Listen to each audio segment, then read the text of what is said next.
புதியவை. அன்பு தணிந்து போம். ஜூன் 4. அக்ரம் மிகுதியாவதினால் அநேகருடைய அன்பு தணிந்து போகும். மத்தேயு 24:12. இன்றைக்கு உலகிலேயே மனிதர்கள் மத்தியில் நடக்கும் நிகழ்வுகள் அன்பு தணிந்து கொண்டே போவது. சமீபத்தில் நடந்த சம்பவம் ஒன்றை நினைவு கூறுகிறேன். தாய்க்கு ஒரே மகன் தன் சொந்த வயலில் விவசாயம் பார்த்து வந்தான். அம்மகனிடம் குடிப்பழக்கம் இருந்தது. மேலும் அவ்வப்போது தாயிடம் ஒரு தொழில் தொடங்க வேண்டும் என்று பணம் கேட்டு அடிக்கடி தொந்தரவும் செய்துள்ளான். இதையெல்லாம் பொறுக்க முடியாத தாய் ஒரு நாள் இரவில் மகன் உறங்கிக் கொண்டிருக்கும் போது கோடாரியால் கழுத்தில் வெட்டி பெட்ரோல் ஊற்றி தீயிட்டு கொளுத்தி சாகடித்து விட்டார். மேலும் அவ்வேளையில் இப்பழியை மற்றவர் மீது போட யாரோ தனது மகனை தீயிட்டு கொளுத்தி கொலை செய்து விட்டார்கள் என்று கத்தி கூக்குரலிட்டு கூட்டம் சேர்த்து கதறி அழுது பழியை அடுத்தவர் மீது போட்டு நாடகமாடினாள். வேதத்தில் வாசிக்கிறோம், தாய் தன் பாலகனை மறப்பாளோ என்று. அப்படிப்பட்ட தாயின் பாசத்தை சொல்லி இருப்பதையும் பார்க்கிறோம்.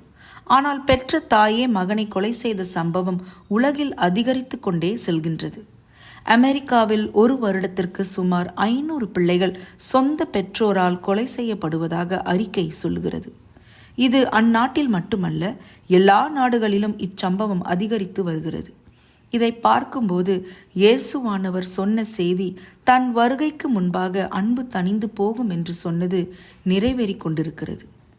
அப்போஸ்தலனாகிய பவுல், அன்பு ஒரு காலம் ஒழியாது, தீர்க்க தரிசனங்களானாலும் ஒழிந்து போம், அந்நிய பாஷைகளானாலும் ஒழிந்து போம், அறிவானாலும் ஒழிந்து போம், 1 கொரிந்தியர் 13:8 என்று கூறுகிறார். அன்பு ஒரு கால மொழி என்ற வசனம் நினைவில் வருகிறது. அது மெய்யான அன்பு, இயேசுவின் அன்பு, அளவிட முடியாதது, அவரை பின்பற்றுகிறவர்கள் மத்தியில் காணப்படுகிற அன்பு. மெய்யான அன்பு மோசமான சூழ்நிலையிலும் வெளிப்படும். அதாவது நாம் கெட்ட மனநிலையிலும் சோர்வான வேளையிலும் ஒவ்வொரு கிறிஸ்தவர்கள் மத்தியிலும் எந்த சூழ்நிலையிலும் அன்பு தணிந்து போகக்கூடாது. எப்பேற்பட்ட சூழல் வந்தாலும் இயேசுவின் அன்பை விட்டு நம்மை பிரிப்பவன் யார் என்ற உறுதி நமக்குள் வேண்டும். உண்மையான அன்பு இரக்கம் சமாதானம் நிறைந்ததாக இருக்கும். மற்றவர்கள் மீது அக்கறை கொண்டிருக்கும். எளிதாய் கோபப்படாது, சினமறியாது, மற்றவர்கள் தனக்கு செய்த தீய செயலை நினைவில் கொள்ளாது. ஜெபம். பரிசுத்தமுள்ள ஆண்டவரே, உம் அன்பை நாங்கள் பிறரிடம் காண்பிக்க அருள் செய்யும். ஆமேன்.